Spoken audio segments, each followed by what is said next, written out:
We can start. Thanks everyone for coming to this exciting session on fiscal policy and financing of sustainable development. My name is Milan Nedeljković and I will be moderating this panel. And it's my great pleasure to introduce today's panelists, Mr. Siniša Mali, the Deputy Prime Minister and Minister of Finance in the Republic of Serbia, Natalia Lečmanova, Chief Economist Europe for MasterCard, and Mr. Sebastian Sosa, IMF rep for the Western Balkans, excluding Serbia. And we have, as you see, one great lineup for the topics that we plan to discuss. And the idea for the panel is that we split it into three, let's say, general topics. One would be contemporaneous challenges in fiscal policy and sustainable development. The second one would be looking at medium to long-term trends in fiscal policy. And then we're going to take a deep dive into sustainable development and the role of fiscal policy in that section. So let's maybe already warm up and start. Mr. Mali, can you tell us maybe your views? Is Europe entering the phase when fiscal policy should essentially permanently accommodate for national security, energy resilience, climate adaptation, industrial competitiveness, all at the same time? Well, first and foremost, thank you very much for having us here today. And thank you very much for this question and the brief introduction. In short, in my humble opinion, the answer is yes. And if you look at what's happening nowadays in the world, in Europe particularly, I don't think we talk about temporary crisis. We talk about the permanent change in the economic environment. And the fiscal policy as a main tool that any government has is the key instrument in addressing all of the issues that such a permanent change in the economic environment has. Let's just be very open. We talk about demographic changes, we talk about climate changes, we talk about technological innovations, artificial intelligence, challenges that go with it. We talk about geopolitical conflicts, different wars. We talk about regionalization rather than globalization. We talk about energy efficiency and investments in energy, and a whole array of different challenges that need to be addressed at the same time. And as a Minister of Finance, I a couple of times already talked about this. I don't think we actually talk only about fiscal policy like deficits or public debt to GDP ratios or whatever else is important. I think we talk about fiscal resilience. And I think fiscal resilience is the instrument that any government needs to have, again, to address all of the issues and challenges that lie ahead. If you look at, for example, case of Serbia, just to remind you, 2020, when COVID happened, we were the first country in the continental Europe to provide all 4 vaccines to our citizens free of charge. So we reacted swiftly, showed resilience. At the same time, we supported our economy with billions and billions of euros, thus saving small businesses and employment. When the conflict in Ukraine happened, 2022, we again reacted very responsibly, and we managed to provide energy security for the whole country, for business people, for households as well, thus again showing how resilient we were. And we managed to do that with the instruments that were at our disposal. Sebastian is here as a former head of the IMF delegation here in Serbia. We always talk about different buffers. As far as Serbia is concerned, we have almost 5 billion euros in the account today, like cash buffer. If we need to react, we can always react swiftly. At the same time, we have public debt to GDP ratio of around 43.7%. The average for the Eurozone is 88, 89%. So again, we talk about stability and keys to maintain the macroeconomic stability, pay attention to your deficits, but also make sure that you can use the resilience and the fiscal space and the instruments that you have at your disposal to address all of the challenges. The key is to continue growing. As any economy needs to grow. That is the prerequisite for the increase in living standards, for the increase in wages, pensions, and everything else that goes with it. But at the same time, we can simply, as a government, through fiscal instruments, need to address challenges that I mentioned at the beginning of my speech. So again, I think who's going to win? The government or the fiscal strategy that will address at the same time the technological advancements, especially artificial intelligence, together with the investments in human capital, because without the human capital and the investments in human capital, we cannot succeed. At the same time, different capital expenditures, infrastructure investments, together with the increase in productivity. And of course, we simply need to think about how to address the potential energy crisis that lies ahead of us because of the advancements, because of the bigger demand for energy, and it has to be green at the same time. So to cut the long story short, the answer is yes. And again, my message to all of you today is let's talk not only about the fiscal stability, we have to talk about fiscal resilience, and that's the role of the government nowadays.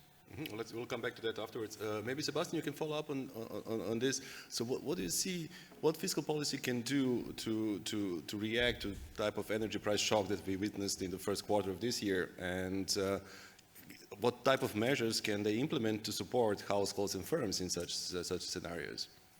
Yeah, thank you, Miran. And yeah, thank you, the organizer, for the invitation. It's really a pleasure to be participating at this conference and to be back here in Belgrade. So yeah, indeed, I mean, after the energy price shock hit, most governments across Europe, started thinking about how to mitigate the impact on households and companies, right? I mean, especially at the beginning, there was a lot of uncertainty around, for how long, I mean, how high and for how long prices will remain high, right? So there was a lot of uncertainty. So most governments reacted promptly, implementing support measures both to households and companies. I mean, we back then, recommended governments to implement measures with three key elements. The first one is to have well-targeted measures, basically to support the most vulnerable segments of the population and companies. Also, temporary measures, right, with clear sunset clauses. And third, measures that would not distort pricing signals, basically to let the agents internalize the higher prices and to contain demand, right? So I mean, I think it's interesting to look back at the 2022 energy shock episode, right? Because back then, I mean, that provides a good reference for what I'm discussing now.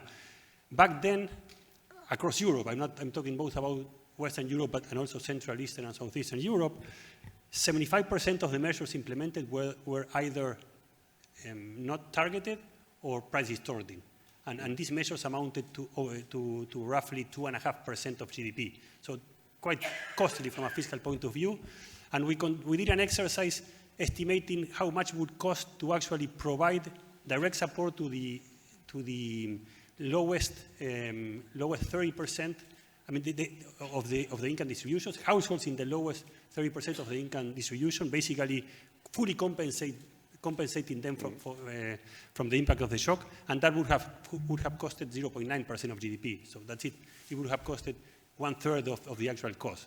So that's basically where we are coming from, and unfortunately, I mean, in this most recent energy shock, we have seen a similar type of measures implemented. In Western Europe, roughly 70 to 75 measures were again either non-targeted or price distorting, and in Central, Eastern, and Southeastern Europe, I would say 80 to 85% of the measures had these characteristics. So we are estimating that the fiscal cost this time around for the Western Balkans and the rest of the CESI region amounts to roughly 0.4% of GDP, which is moderate, I would say. It's not huge, but of course this depends on the for how long governments maintain these measures. The longer these are maintained, the higher the fiscal cost, and of course it depends on global energy prices, right? Now we have seen some reduction, but if prices were to stay higher and for longer, this fiscal cost could certainly be larger. And the final point I would make is that the optimal fiscal response should also depend on the country-specific fiscal space. So not every country has the same fiscal space. I mean, many European countries, particularly, I mean, in the CESI region, were hit at a time when fiscal deficits or public debt levels were high, as a result of previous policy support packages after the previous energy shock and previously the pandemic. So the fiscal policy space was limited, right? So for many of these countries, they should, I mean, before the shock hit the economies, they were planning to implement some gradual fiscal consolidation. So we think that this should continue to be the case, and these support measures for households and firms and companies should be implemented in a way that does not increase the overall deficit. In other words, they should be implemented with some compensatory measures, right?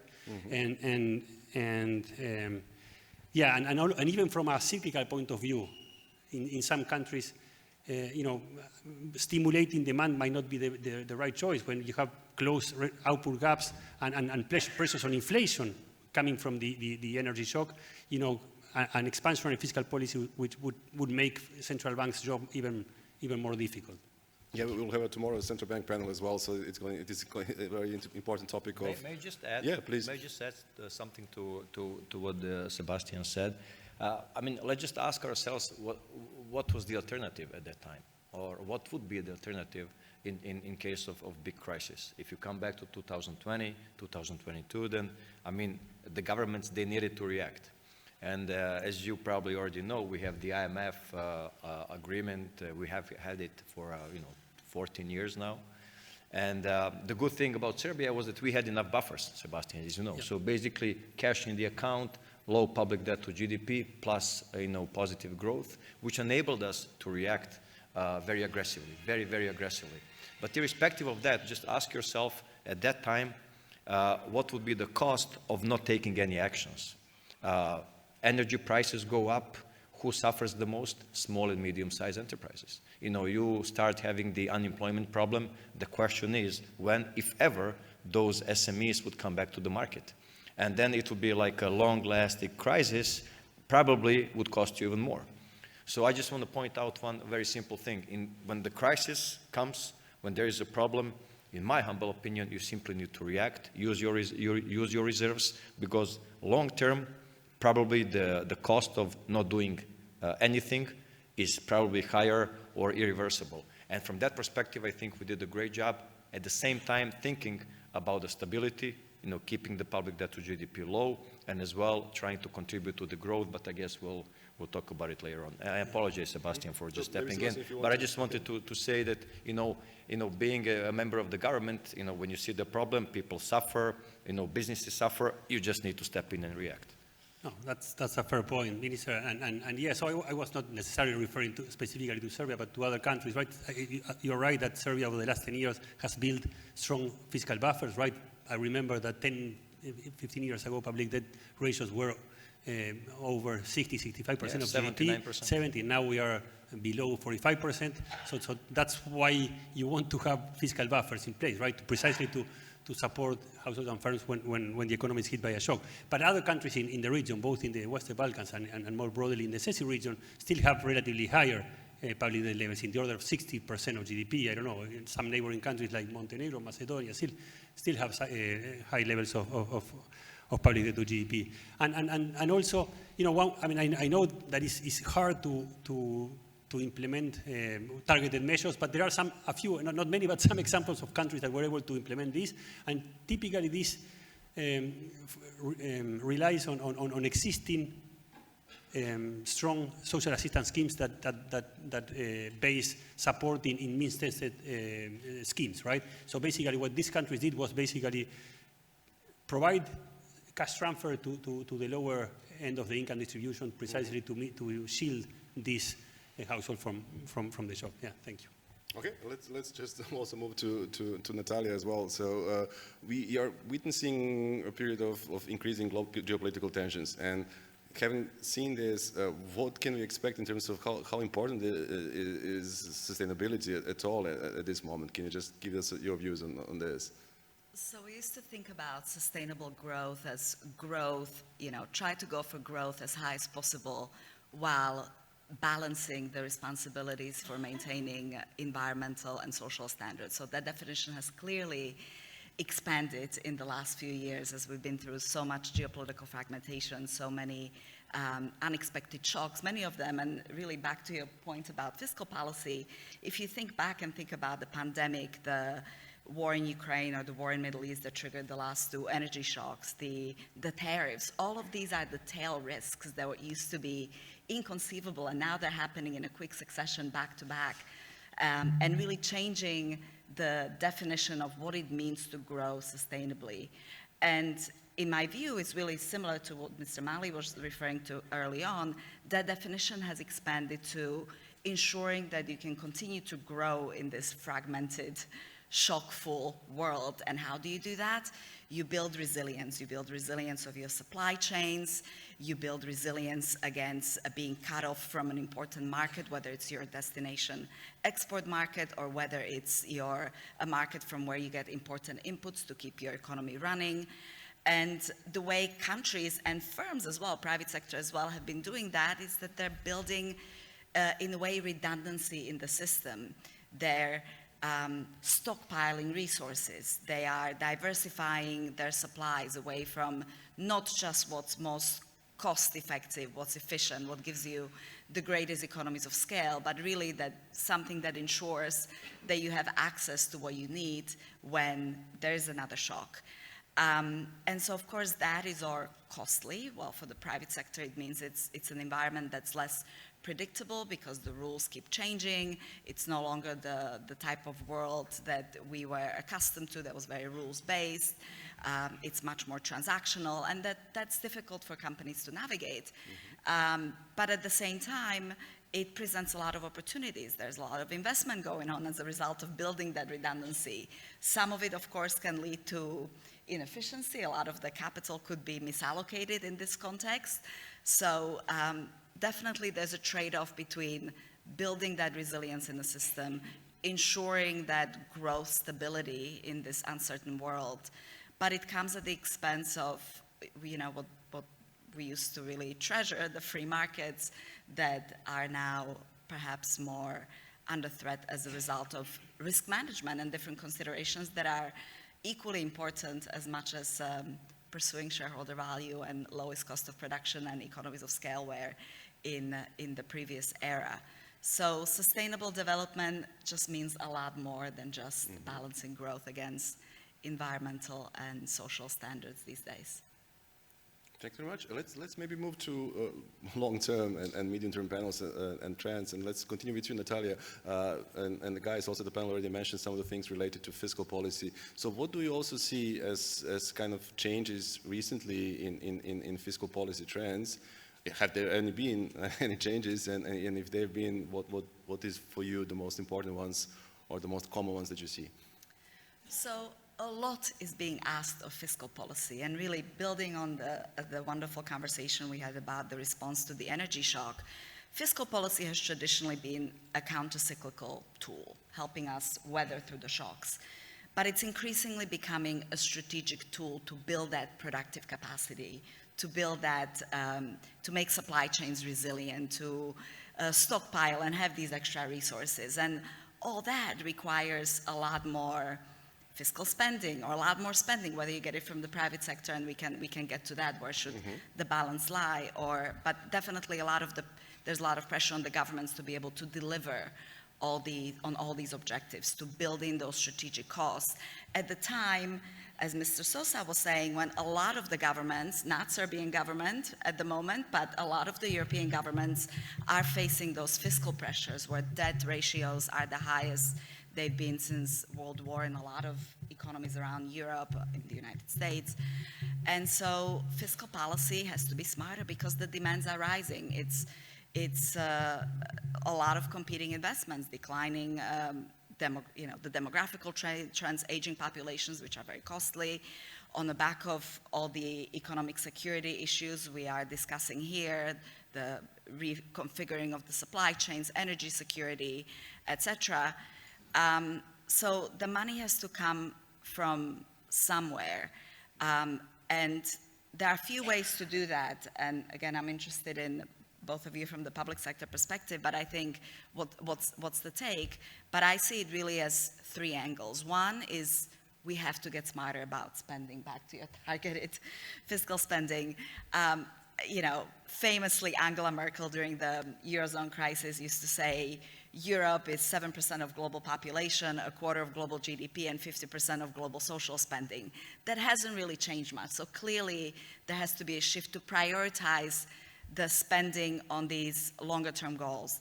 Research and development, defense, energy transition, supply chain reconfiguration, technology, digital infrastructure. These are important expenditures. And then fiscal space has to be somehow created in places where you don't really have it. And there are a few ways to do that. Again, just taking EU as an example, loosening fiscal rules smartly to be able to, for countries to be able to spend on those in those important categories. So in the EU, for example, it means allowing countries to trigger national escape clauses for up to 1.5% of GDP in terms of spending for defense. So they're able to meet those defense targets that we have set for ourselves. Or it means ring fencing some of the spending like Germany has done with special funds, the off-budget special purpose vehicles for defense and infrastructure. It also means, you know, at the EU level, the long debated EU-wide funding, which is of course politically very difficult, but finding that fiscal space to be able to deliver it. And thirdly, and again, where I'm coming from the private sector perspective, is to try to mobilize more private capital. And this could be done in many ways. You can deploy targeted subsidies, you can provide blended finance, you can provide guarantees to really try to lower the cost for the private sector to come in and take that risk on. But then from medium-term structural reforms perspective, in Europe, we're sitting on something like 33 trillion worth of household savings that are currently either sitting in deposits or being invested abroad that could be deployed at home, and that comes down to really going for that capital markets union, or as it's called, savings and investment union, that is on the EU's agenda, but we really need to make progress on that to do that. And finally, regulatory certainty is what really private sector looks for when they're thinking about longer term investments. We really need to get that. And of course, in a constantly changing world, that has become more difficult to deliver on. But again, there are ways we can still do it, at least at the regional level, again, thinking of the EU or Europe more broadly. So I'll pause there. I realize that now I've been dominating the mic for a while, but interested in hearing Mr. Mali's and Mr. Sosa's views on that as well. Maybe just to add on, and then Sincha, you can follow up on this. So you mentioned a couple of things which are quite important. One of them are fiscal rules, and the second one that I would also brush upon is how to essentially do not mix signals that you as a fiscal authority are sending to the markets and to everybody else. So maybe a question for Sincha. So when we talk about fiscal rules and that's sustainability frameworks, how we can combine them in situations where the economy needs large upfront investment into climate change, climate resiliency, into infrastructure, human capital that you mentioned, so while at the same time not sending mixed signals to the public and to the markets? Well, that's $1 million question, and I think there are two key words when talking about fiscal rules and fiscal policy in general. One is responsibility and the other is credibility. Responsibility in terms of adopting fiscal rules, which you can then apply, but also credibility in sticking to those fiscal rules and applying them in a perfect manner.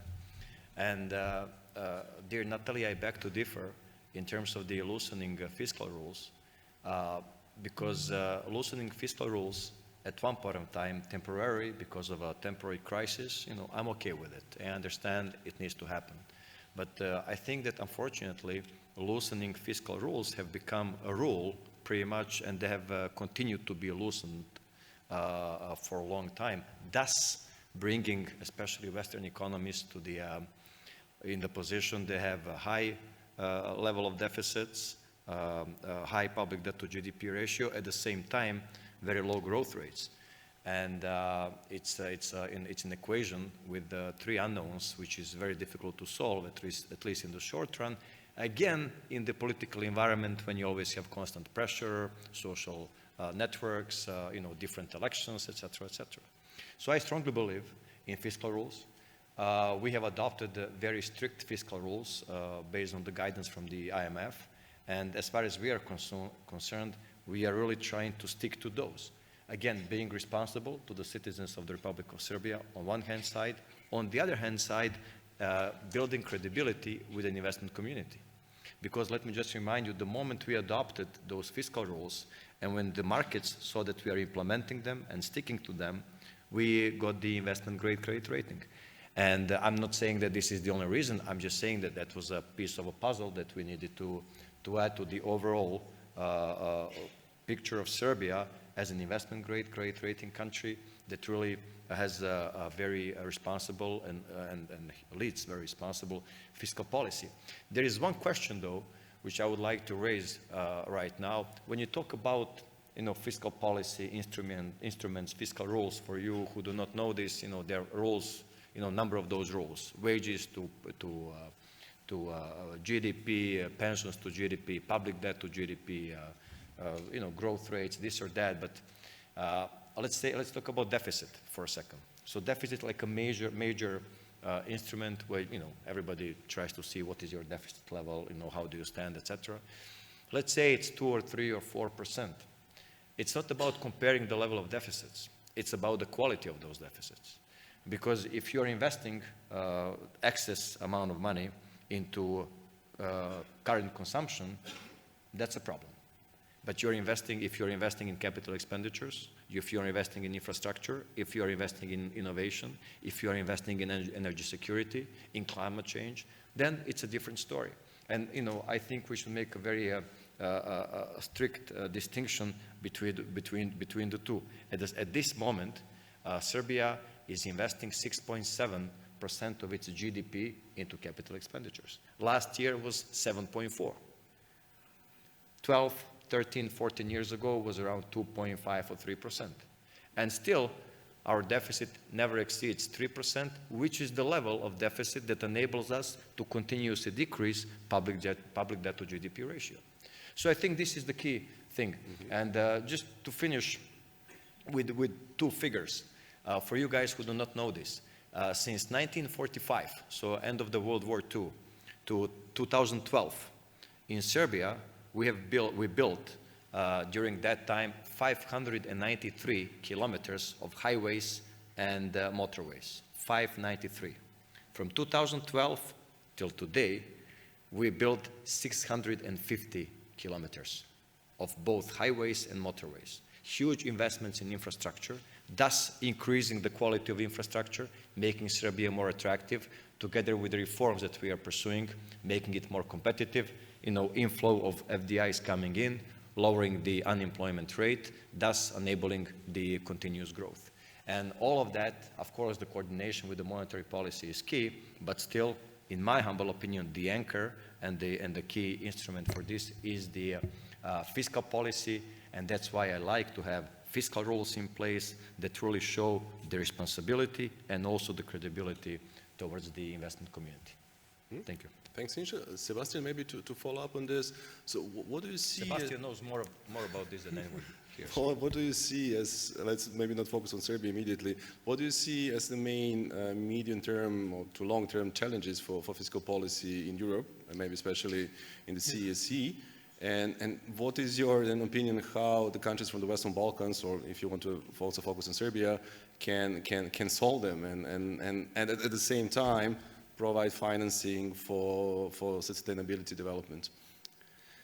Yeah, I think from a European point of view, there is a big, medium and long-term fiscal challenge, right? That comes from, as my colleagues here mentioned before, both of them, some medium, long-term spending pressures. And these are on top of the cyclical ones that I mentioned earlier, discussed earlier, about supporting the supporting the economy in the face of a shock, right? We're talking about structural long-term issues related to increasing spending pressures for aging-related spending, right?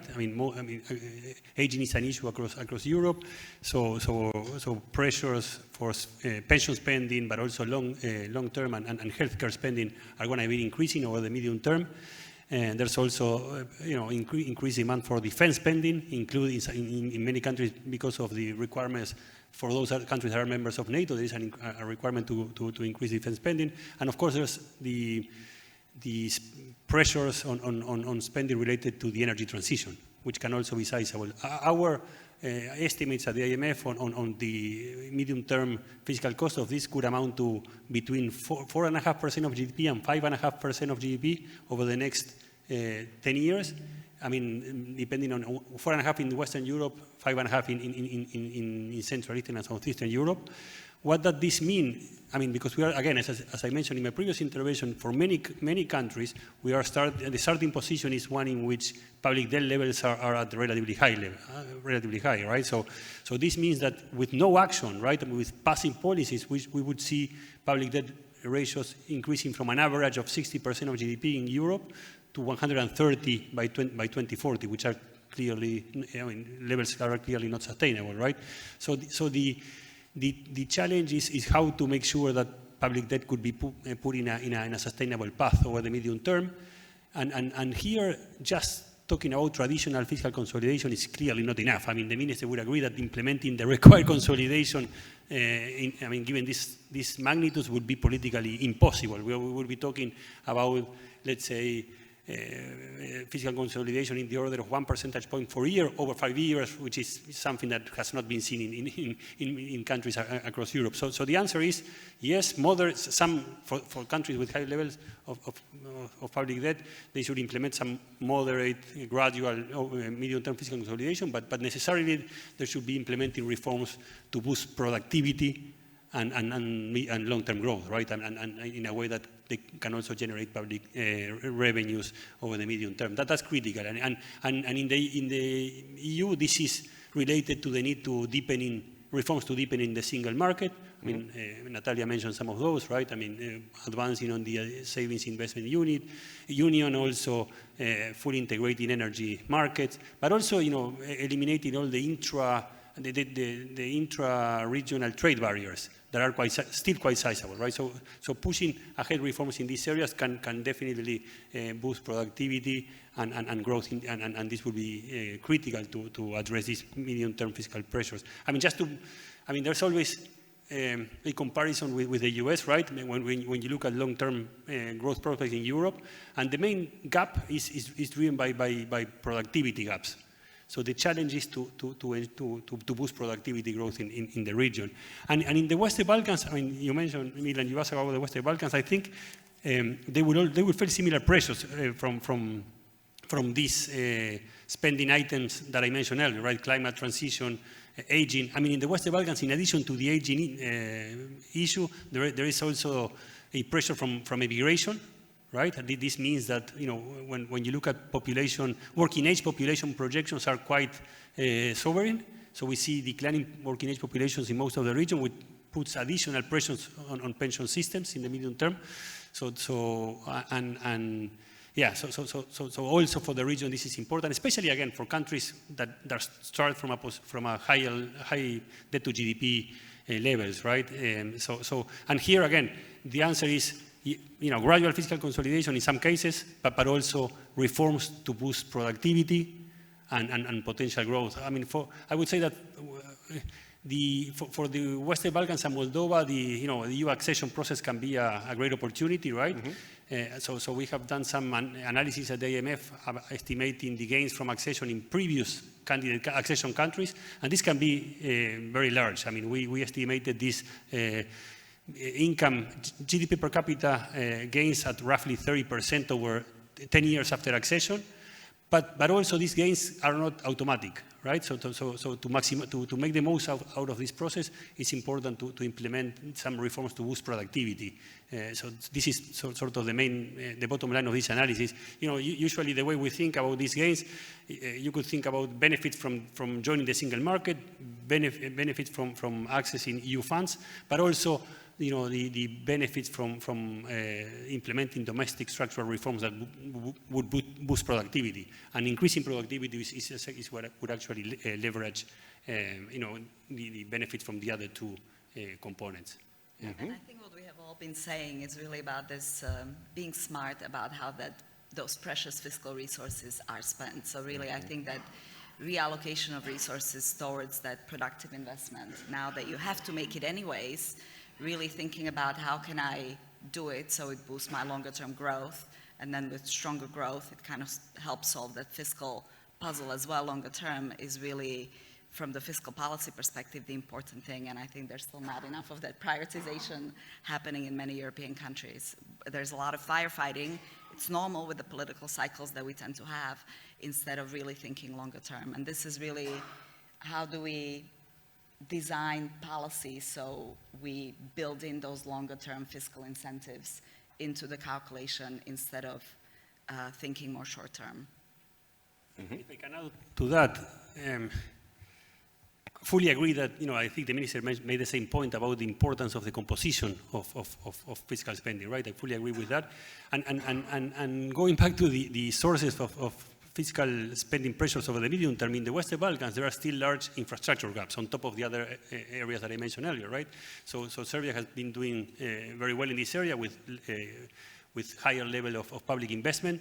But in other countries, these gaps are still sizable, right? And I'm talking about gaps not just in terms of volumes, but also in terms of quality. So here, I just wanted to mention that it's important not only to increase the level of public investment, but also the efficiency of public investment. And here, there are still gaps in terms of in the region in terms of how public investment management frameworks will operate, right? So there is room for improvement there.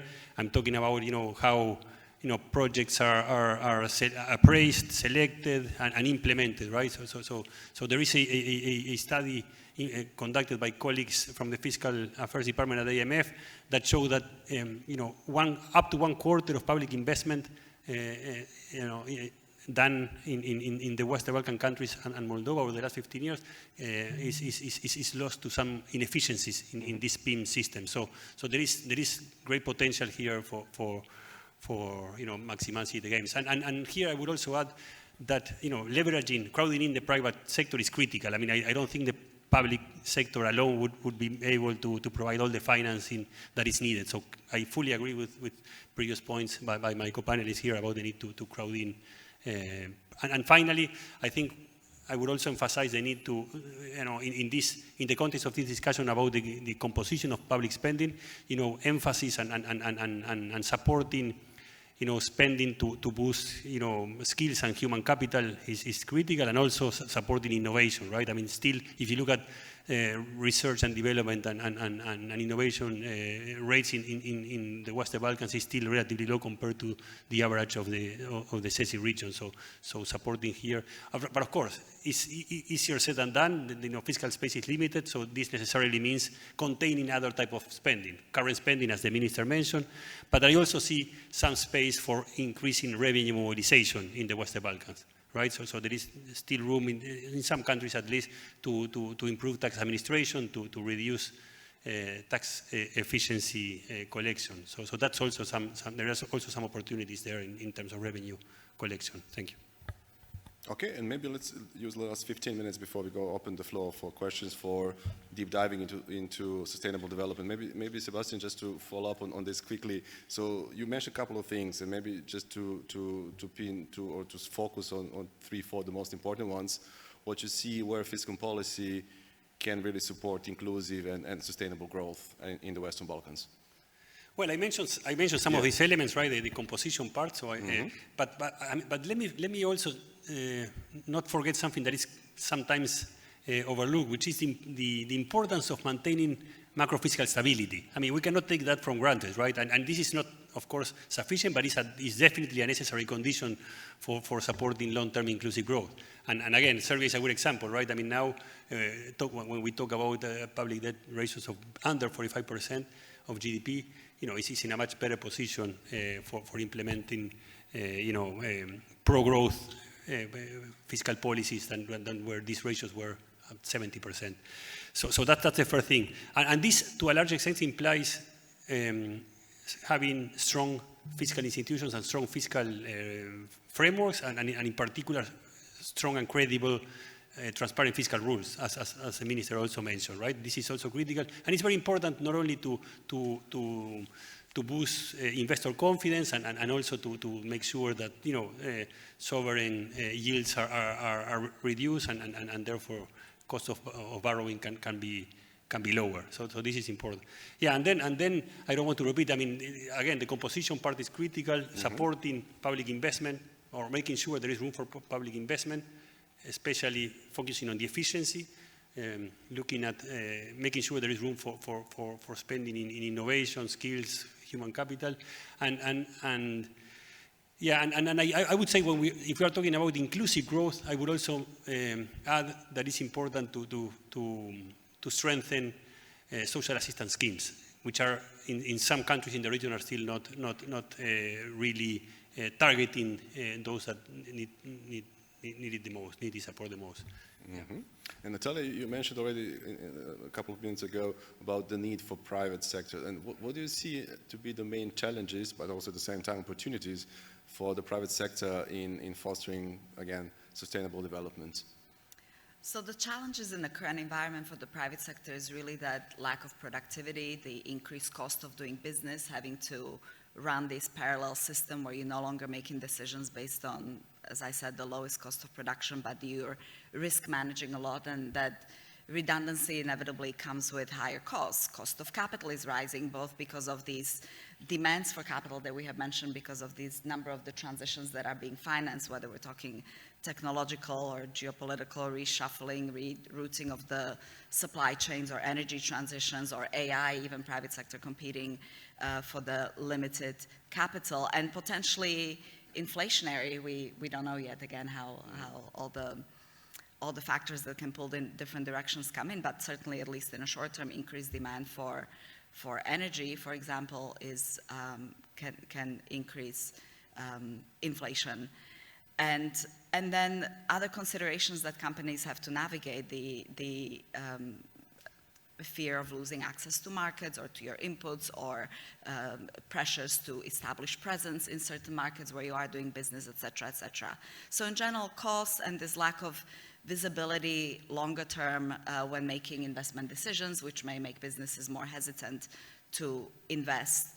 But then the opportunities really come from collaboration with governments in terms of diagnosing those problems in the economy, help value the different interventions that, how costly are they going to be, and help brainstorm potential solutions which could be cheaper. That could, of course, lead to greater transparency for the private sector to make those investments, and then in turn alleviate some of the fiscal pressures that governments are feeling. So it's all really very much going hand in hand, public sector working with the private sector to achieve the same goals, because right now I think both are aligned in this need to have more predictability and to have more safety in this unpredictable world full of shocks. Thanks, Natalia. Maybe just to close this part of the discussion, Sinisha, you actually published a book on stability, which is related to the topics that we discussed today. What would be your view on the role of Ministry of Finance in driving sustainability? What type of role should it be? Should it be a budget gatekeeper, or reform coordinator, or investor, or a risk manager? So what would be all of them, or some of them? What would be the view on that? That's a good question. Thank you very much for saying it, and thank you very much also for mentioning the book, which is called Stability and Sustainability, in a way, simply because I think the precondition for everything that we're discussing right now is the stability. So you simply, what Sebastian was saying, need to have enough buffers to react. In order to have enough buffers, then you really have to make sure that you spend each and every dime accordingly, each and every dollar or euro or dinar. And that stability as a foundation for everything enables you to react and to answer or respond to any potential shocks. I think and there are so many theoretical thoughts nowadays about the role of Ministry of Finance, the role of fiscal policies, etc., etc. I think they have become an anchor in responding to all of those crises that we discussed in the last 45 minutes. And then you see the, I mean, do not get me wrong, I'm not talking about myself, I'm talking in general about, ministries of finance, where you simply need to make sure that you're stable enough, that you have enough buffers, that you put your budgets in a correct manner following the fiscal rules, which again add to the credibility and you being responsible. On the other hand as well, you also need to be the one pushing for the reforms, simply because those reforms predominantly answer to the demands of the private sector in terms of, for example, in Serbia, introducing e-invoicing systems, e-fiscalization systems, e-excise systems, et cetera, thus lowering the cost for the economy and upgrading in a way the work of the public administration. At the same time, while doing those reforms and pursuing them, you also need to make sure that from the strategic point of view, you do not lose the game. And the game nowadays in the world is such that you simply do not know what's going to happen tomorrow, let alone 7 days from today or a year from today. There are decisions that really put you in a position to simply react from time to time ad hoc, but at the same time, you cannot lose the strategic view in terms of handling something that we have discussed today, especially in terms of the energy sustainability. So we talk about green energy, but also we talk about huge increase in demand for green electricity that you need to address. Costly, long-term, very difficult to implement. You have the challenge which is called the artificial intelligence that you simply need to address, especially related to the labor market developments and how you then educate the skilled workers, maybe to do something else, simply to be flexible enough and to respond to this challenge. You have as I said, the geopolitical tensions, then you simply do not know, when the next increase in oil prices will come, how will that be reflected onto the overall cost of doing business in your country. Then you need to diversify. At the same time, if there are certain protective measures implemented to your country or to countries in your neighborhood and or your trading partners, as it happens right now, for example, between the US and Europe, then you also need to address those. At the same time, you need to think about people.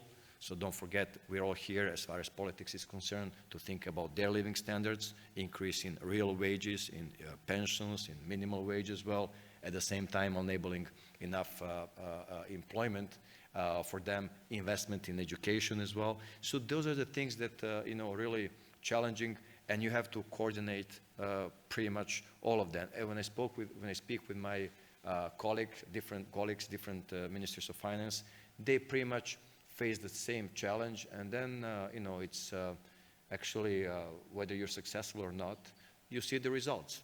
And I think the key issue nowadays, apart from those challenges, or actually having in mind those challenges, is how you continue to grow. Because without growth, maintaining stability with no growth leads you to instability within a couple of years. Maintaining stability with no new investments, no increase in living standards of people is simply not possible. So that's a prerequisite for your strategy or your view as to how to move the country forward, but you need to move it forward. You need to continuously looking for new sources of growth, like we have the Expo next year, and or huge investments in infrastructure, and or just for you who do not know, we bought like 2 supercomputers already. We are just procuring the 3rd one, enabling the institutions, universities to use those, thus boosting the innovation, investing heavily in the different IT parks. So all those things you need to put together. But again, just to cut the long story short, again, everything that we have discussed, fine, fiscal rules, stability, public debt to GDP, deficit, everything is okay in terms of understanding what's at our disposal. How you mix all of those together with the monetary policy, enabling growth of your economy is critical, and everybody at this time is trying to find different sources of growth, having in mind all the obstacles that everybody is faced with nowadays, and we discuss about those. So I'll stop here, and again, it's not just the Ministry of Finance, it's the whole team, the leadership as well, and decision-making process, and how short it is is also, in my humble opinion, very important. The shorter the decision-making process, the more efficiently you can react to different types of crisis, thus, in the long term, diminishing their costs and enabling your economy to survive and or strive in this environment. And last but not least, I just recall this, and I just would like to leave it with all of you here. We all talk, and Sebastian also talks, and you, Natalia, also talked about, costs, and everything is costly, right? It's costly to invest in innovation, it's costly to invest in energy, it's costly to invest in infrastructure, in pretty much everything, right? But in my humble opinion, it's not about, and I think we should not ask ourselves, at least not me as a Minister of Finance, how much does it cost? The question should be, what does it contribute to, especially in the long run? And I think that's the key. It's not one dinner is one dinner, but if you spend it, in a stupid manner, then it's wasted. But one dinner, if you spend it, looking at long term, providing enough resources or enough stability and foundation for the future growth, is another issue. So this is the question that I would leave this panel with. Thank you. Thanks a lot, Sinisa. And it's a great pleasure to be with people from finance and from the IMF, because we were really prudent with time. So we have left enough time for the questions for the audience. Just for you to know, Sebastian is not that pleasant when, in bilateral meetings. That's why I'm sitting in the middle. Yeah. People get a different perspective of him, Thank you for this discussion. I would like to follow up on what Mr. Sosa said about this need to strengthen the existing social safety nets. Unfortunately, Serbia weakened its social safety net during the last 2 years, 3 years. We slashed the number of social assistance recipients by 30%. And I would just like to use this opportunity, because Minister is here, to revise this system of social cards. It's like completely automated information system. So it's the machine that determines who is eligible for social assistance. And we already spent really just a little, like 0.2% of the GDP on social assistance. So is it really that we want to, not spend that? I mean, it's really little. We don't want to save on these that are really. You want me to answer first or Sebastian first? I want you to answer. Sure. Yeah. I'll answer in a very, very specific manner. Just make a difference between orderly social support and abuse of the system. Because the system that everybody wanted us to implement was a very specific system. You see, how much money they earn, each members of their families, what kind of assets they own, etc. And based on those criteria, you then decide whether you are going to pay the social support to those people or not. And we were all aware in the previous time that there are so many abuse of the system. People who were not eligible for the support were actually receiving the support.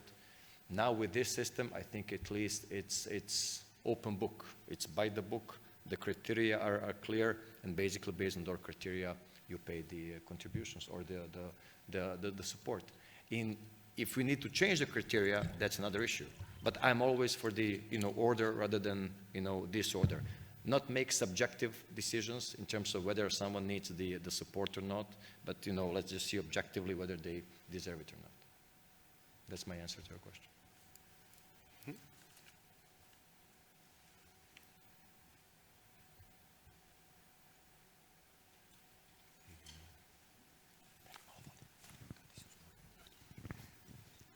We have been talking about fiscal spending in the order of magnitude of hundreds of millions to raise the productivity of the country or build roads. You have mentioned that it was important to support the small and medium enterprises because once one of them is dead, it won't come back. In the price crisis of 22, I would also remind that we actually spent serious money that could have been better targeted also on SMEs during the COVID crisis.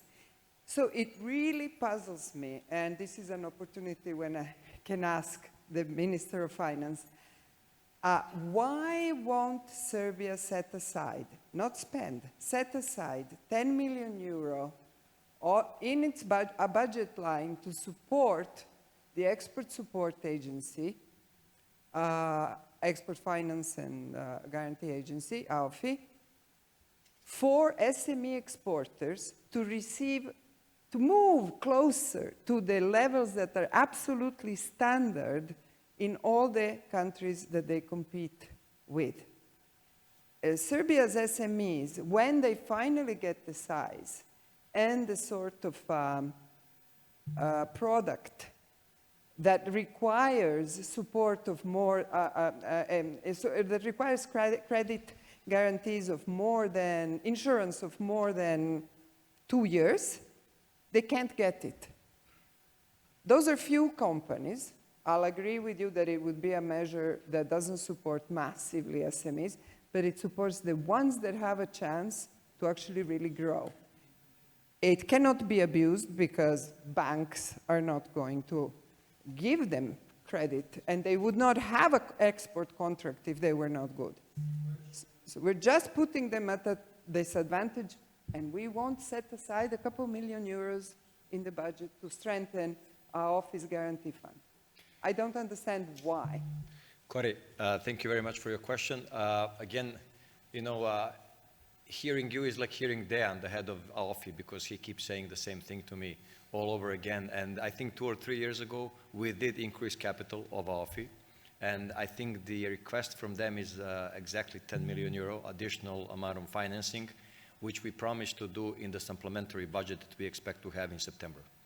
So, wow, okay. Very, I'll take very credit concrete. for it.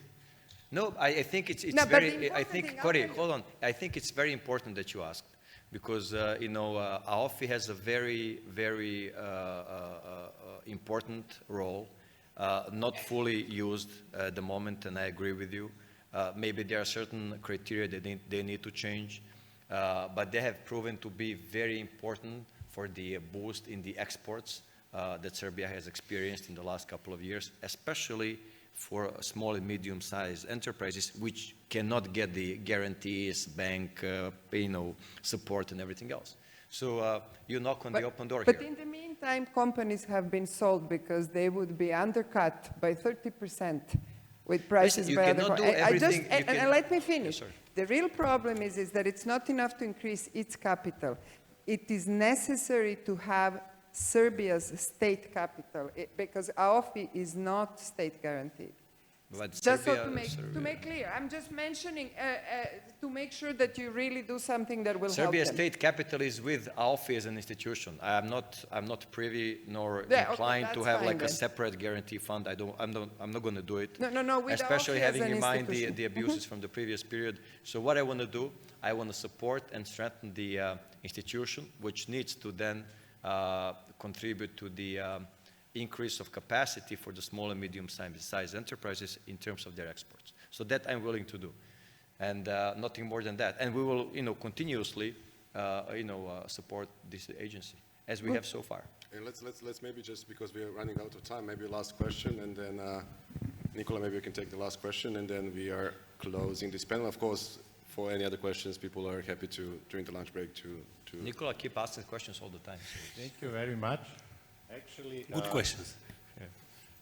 actually, about I wasn't planning to have a question on this, but since this is really an important statistical outlier that, you know, as a member of the Fiscal Council, I could sign every statement that the minister made today, starting from fiscal resilience to fiscal rules to fiscal stability.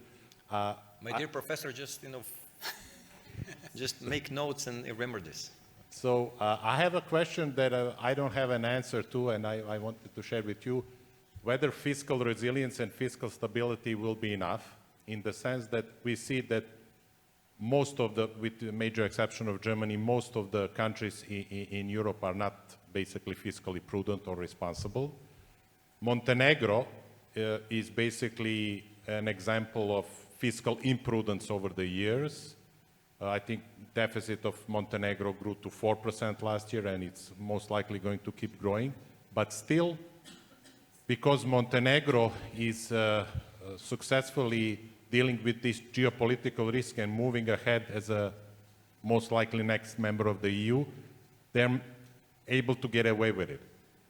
The rest of our countries, as foremost Serbia, that we are basically stuck now, not progressing to the EU, I'm afraid whether we are going to, for example, be able to avoid the middle income trap without entering the EU very soon after Montenegro or with Montenegro. So that's my question, whether this geopolitical resilience is going to dominate fiscal resilience. There are two key words from my professor, Juricin: middle income trap and output gap. Right, Professor? So jokes aside, it's a very good question. First and foremost, Serbia is on the EU path, and we are really doing everything we can just to, open those chapters, and I don't think we're going to be late and fall behind Montenegro. That's maybe something that you think or have some information about. I don't think so. I think it's in the best interest of the whole European Union to have the whole Western Balkan as a region entering the EU, and we're going to do everything in our power to do so. Having in mind and having said that, I also think geopolitical tensions and whatever you call them are a very important factor, but I think that also at the same time we have proven to be very resilient in the last at least 6 years since COVID, addressing all sorts of both external and internal, not getting into the details, challenges. So we are firmly on the EU path. Again, on the other hand, we are also trying to do something different than most of the countries within the EU are doing, and that is to open our economy. I strongly believe that the free trade agreements with countries like Egypt, United Arab Emirates, China, Eurasian Union, etc., EU, of course, are helping our growth and making Serbia more competitive and more attractive. So it's not an easy question to answer, but in any case, trying to mitigate the risks coming from the geopolitical side is always a prerequisite for success. Maybe Natalie and Sebastian, do you want to take on this question as well? Yeah, I mean, your comment and question, Nicola, prompted to one thought that relates not only to the Western Balkans, I think more broadly to the EU members of the CESI region, right? Which is that it looks like the previous growth model that these countries were benefiting from is getting. I mean, we are seeing sign of exhaustion of this model, right? So there seems to be a need for a new growth model. I'm talking about even the countries that were growing fast for, let's say, 15 years, 20 years or so. They were converging rapidly, including countries like Poland, for example, right? So the model was basically based on high foreign direct investment, driven by relatively low unit labor cost. Over the last, 5, 10 years, we have seen an increase in wages that were not reflecting increasing productivity. So unit labor costs has sort of stagnated or have actually increased a lot because of this, increasing gap between wages and productivity, which is, and we are seeing some signs of this emerging. For example, weak, industrial production growth, weak export growth across the region, and also some declining global export shares.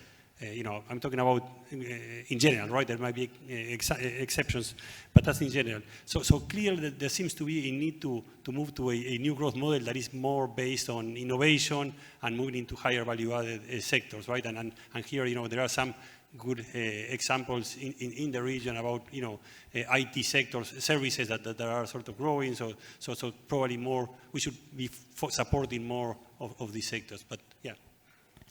Natalia, do you want to take some? I guess the last one, I just thinking about what you're talking about, and given that us at MasterCard Economics Institute, we look at the economy through the lens of the consumer and really focus on these consumer fundamentals. The Serbian consumers beat the charts in Europe in terms of growth in purchasing power that has happened over the last few years, which was thanks to very rapid wage growth, which is great.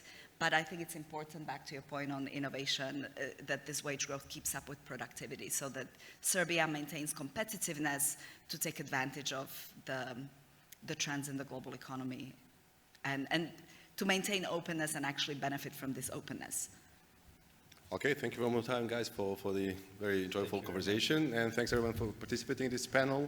And we'll see you later at the conference. Thank you.